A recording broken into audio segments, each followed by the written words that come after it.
everyone, this is Steven. I'm here to talk to you about the Marvel Legends and one figure from Marvel Select, and that would be all representations of the enemies of Thor from Marvel Comics.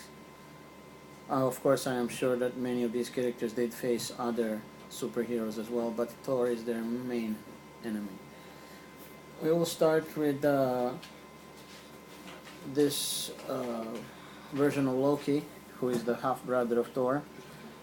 This one came from the Toy Biz Marvel Legends back in the day when the Marvel Legends were still under Toy Biz, in the early days. And he came with a sword, and there was also a chase variant of this figure where Loki has short horns. That was the harder to find one.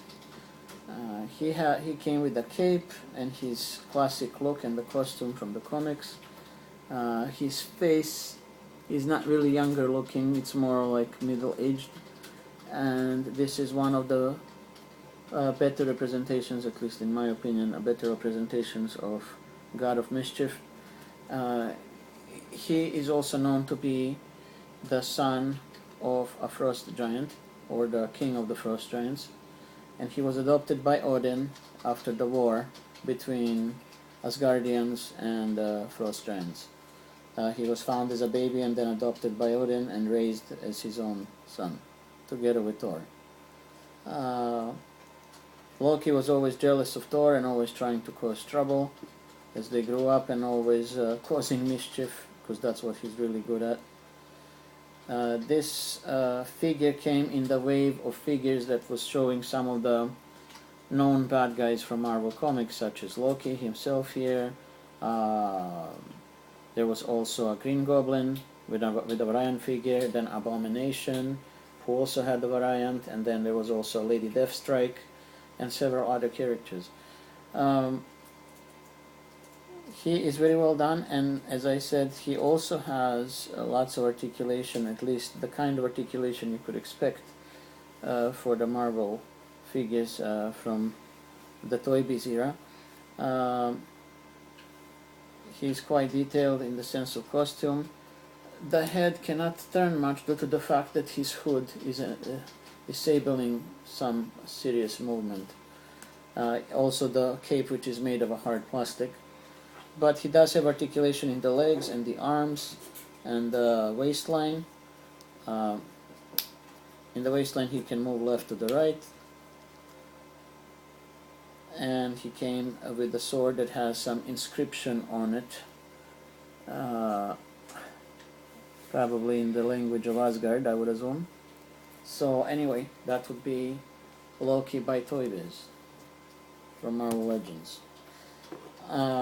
From the final wave of Marvel Legends figures done by Toy Biz was the chase figure of Destroyer, which is an ultimate armor or an ultimate weapon of Odin that he uses in the most extreme cases.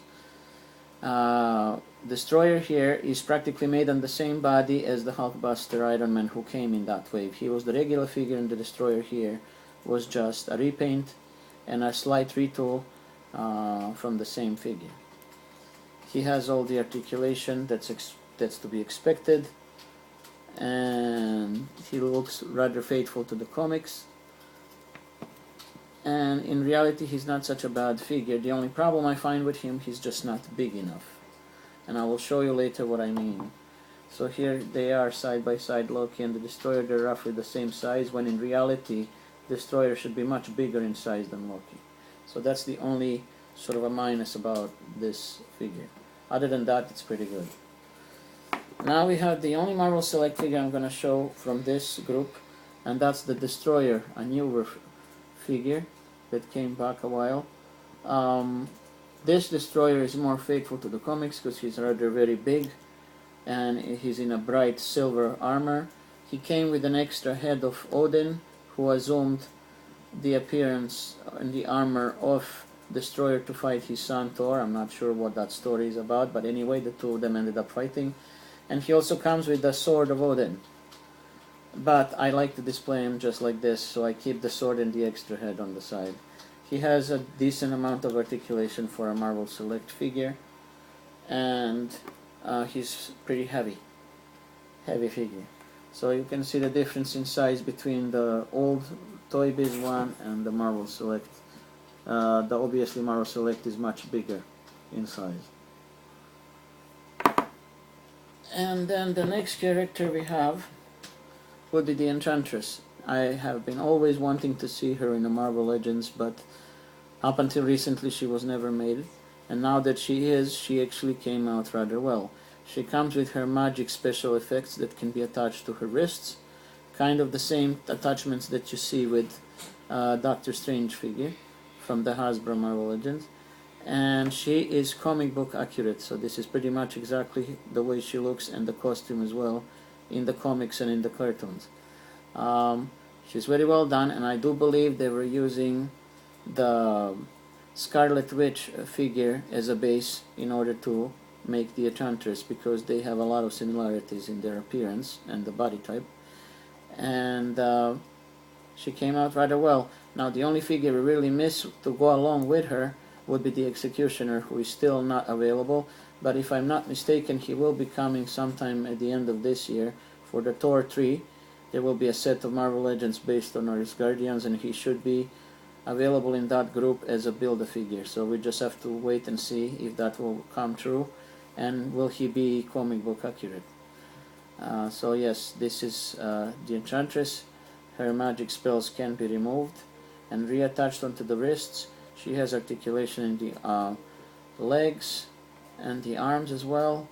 The head can turn a bit to the left and to the right, mostly because of the molded hair, which is usually sometimes the problem when it comes to the head articulation, especially if the hair is very long or is made of harder plastic, then it's more difficult to make a turning point of the head 360 degrees.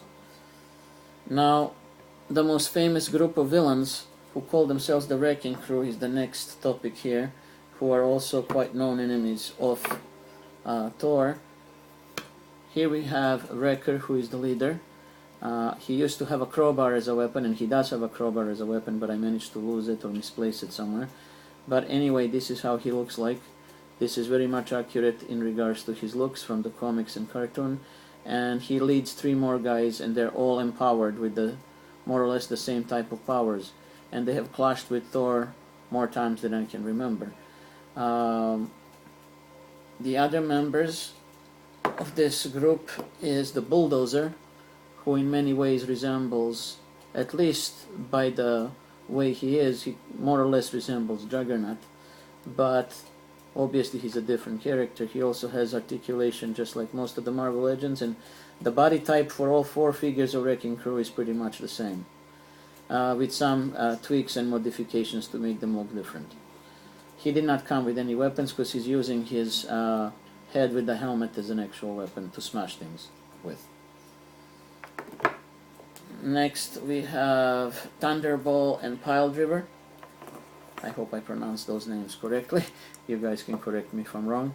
Anyway, here they are, the remaining 2 members of the Wrecking Crew. Both of them actually came in the same wave of Marvel Legends by Hasbro a few years back. Now the only thing is that one of them was a chase figure, but they came on the same body type and with the same weapons, meaning these chain balls. The unfortunate thing about the chain balls is that they do not come with the real chains. It's all made of plastic, so that's why they look pretty stiff, and the balls are quite hollow, so there is no actual metal used in them. The 2 figures are sharing the same body, as I mentioned. They have a great deal of articulation in comparison to, let's say, the Toy Biz Marvel Legends. There is no articulation in the hands as far as the Hasbro ones go. That articulation has been taken out. Some of them retained the articulation in the feet, some did not. And this is how some of them look side by side. And I'll try and put the next one as well. And then the final 2. So that would be the Wrecking Crew. Anyway, those will be all the enemies of Thor that I have at this point in time. And Next time I will try in one of the future videos to just cover the actual Thor variations and some of his allies from Asgard, including Odin himself. Odin Build-A-Figure. So if you like this kind of video and you are interested to follow further about the stories about Marvel and other figures that I have, please subscribe, and if you have any comments, please put them below, and if you have any requests, again, put them below and I will get back to you. Thanks for watching, and I'll see you guys later. Bye.